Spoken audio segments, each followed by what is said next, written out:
Wow. Now this is something special, you guys. This is the Bugatti Atlantic, the secret Bugatti that was never made. Take a look at this. You got butterfly doors, and then look at what happens in the back.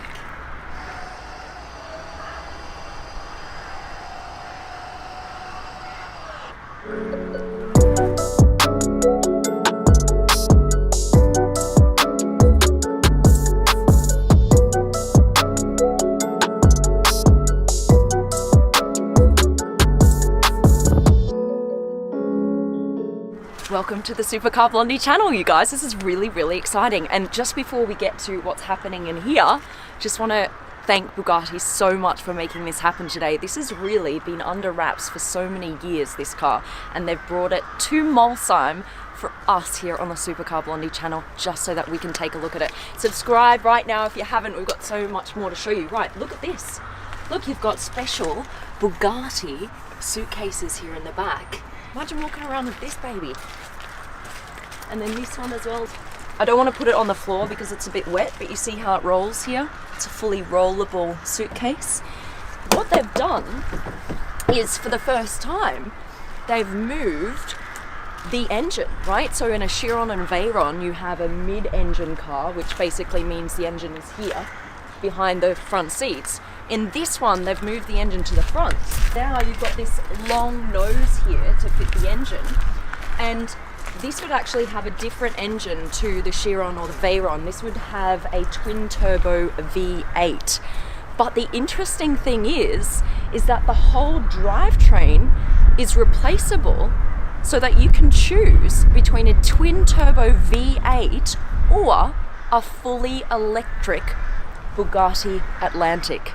So for different markets and different conditions, you could go, right, I want the Atlantic fully electric. I live in Switzerland and no one likes the noise of a V8. In the American market, you'd go, I want the roar of the V8, let's go. It was going to be unveiled in 2015. Unfortunately, that did not come to be.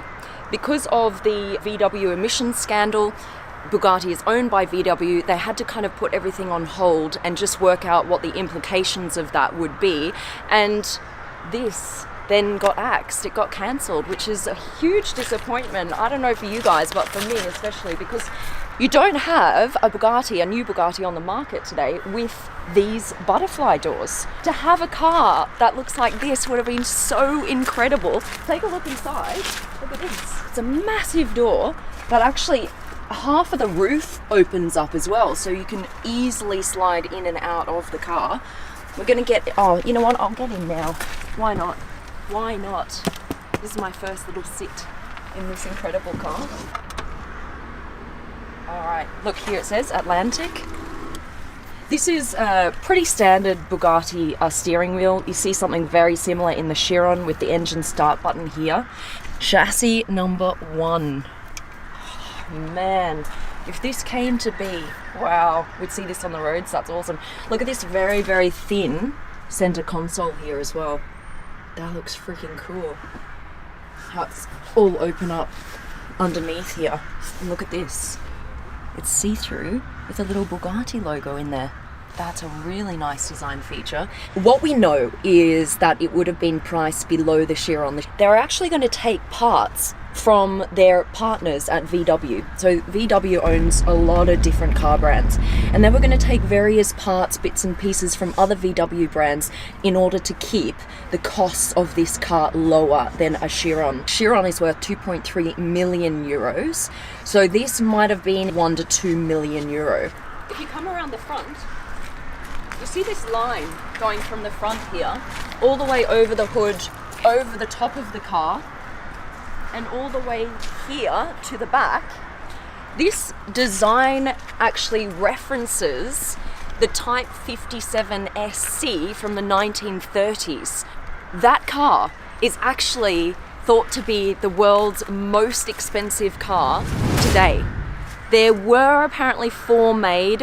One of them is missing at this point. No one really knows where it is or if it even exists still, and that's La Voiture Noire. If you find it or if you know where it is, hook us up. Let us know in the comments section. I mean, you never know. You just go down to your dad's back shed and see if there's just Lava Tournois just hiding out there and you had no idea. You never know. It could be somewhere. The 3 that exist today are super expensive, you guys. One of them changed hands a couple years ago and the new owner paid $34 million. The one that's missing could be worth over $100 million. You can see this centerline on the Type 57 SC. The material that car was made out of couldn't be welded together. So what they did is they brought the 2 parts together and then in the middle they put rivets down to hold the 2 pieces. And that's what created this kind of line going down the whole car. So that's what they've done on this car as well. All right, I think it's time to bring in our favorite person, Frank. Frank actually designed this car, so he's got so much more to tell you about it. He's the Deputy Design Director of Bugatti. What an entrance. What's up? This is Frank. And do you know what? He's actually decided to join the digital world. I have, that's true. You're on Instagram for the very first time. I am now on Instagram. Go give him a follow, show him some love, because this is the guy that designs Bugattis. This car is so special that even the guys who work at Bugatti haven't seen it before. So they've all come down from the castle to have a closer look. This car really has been under wraps. It's been like hidden away for years. There's almost nothing about it online. We've never really talked about this car. But it needs to be spoken about. This is incredible.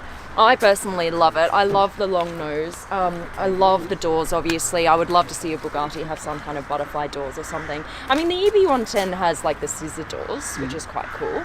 But do you reckon there's any possibility of some butterfly doors? Damn it! Okay, no, this is really exciting.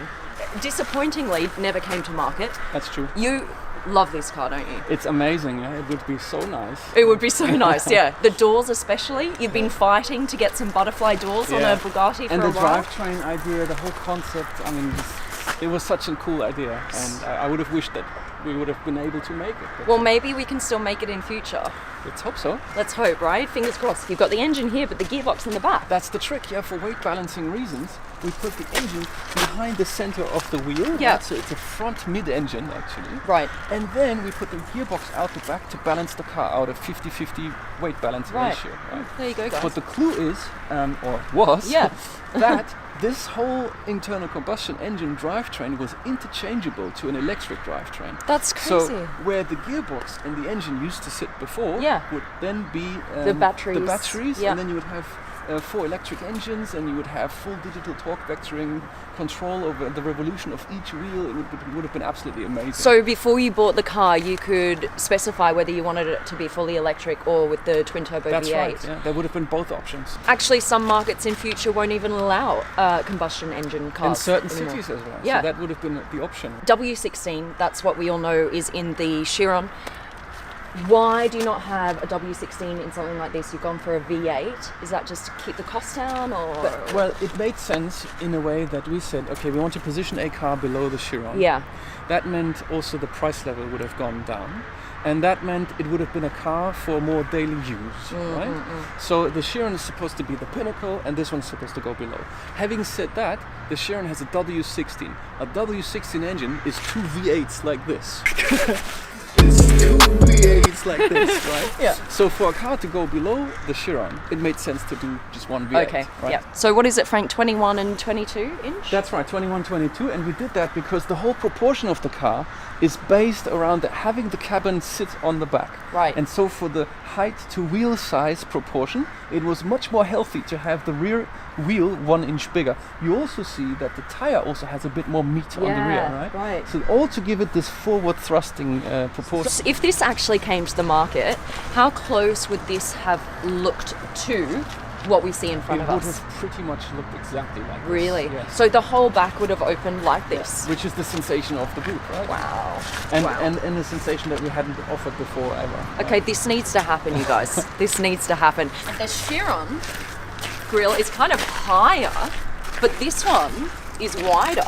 And you couldn't make it the same height as the Chiron because then your hood would have had to be higher, and then you couldn't have seen over from the driver's seat. Here you have a front engine. That means you sit behind the engine. That means you have to look over the bonnet. Yeah. And there's a certain law for homologations of road cars that says from your eye point, you need to be able to see down 4-degree vision line and not have anything obscure your view. Oh, right. And that's why the bonnet needed to be really low. Okay. And that's why also we were even able to have these fenders, elevate themselves slightly over the volume of the... Right. Oh my God, I'm so happy that we got to see this car today.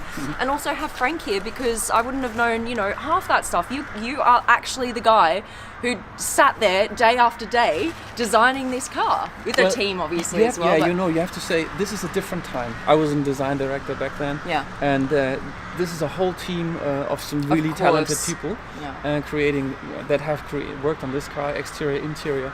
So my part back then wasn't really so much the styling. So you were the intern, were you? I was an intern. I brought the coffee. No, my part back then was the concept of the doors, the concept of the tailgate. But that's the main thing. The idea with the wide horseshoe. Yeah. And then another really talented person. I didn't know they allowed interns to make such big decisions. It was a teamwork. Yeah. And then there was a super talent for the interior, super talent for the rest of the styling on the exterior. Yeah, of course. One more question for you. I'm full of questions. Why would you have design language from the most expensive car in the world on something that's meant to be an entry-level Bugatti? Well, it's such an icon, no, for us. This car, the Type 57 ST Atlantic, is considered as one of the most beautiful cars in the world. So why not reference to that jewel that you have in the history? Right? Yeah, okay, I get that. I suppose what has happened now, since this one didn't get made, now we have La Voiture Noire. Yeah. The 11 million euro car, the one-off, which also references the Type 57 SE. It also has this centre line going all the way down the car. That's true. So did you guys go, okay, well, because we couldn't make this one, let's make a one-off that refers to that car instead? I wouldn't really put it that way. The La Voiture Noire, the new one, was meant to be the ultimate GT. So 2 people plus luggage, traveling in style and comfort, right? And so why not use the Chiron as a basis? Yeah. And to position it in that price range, had to have a 16-cylinder. Of right? course. So that's why we decided to do it that way. Yeah. Okay. Even though, this is part of our history as well. Yeah. Okay. All right. There you go. There's the explanation. All right. Go follow Frank on Instagram. He's up and running in the digital world. All right. Thank you so much, as always. Well, thanks for coming by. Still the Wuhan handshake. All right, guys, thank you so much for watching. I hope you enjoyed our look around this incredible car. This is the Bugatti Atlantic. All right, we're out. Love you. Bye. Bye.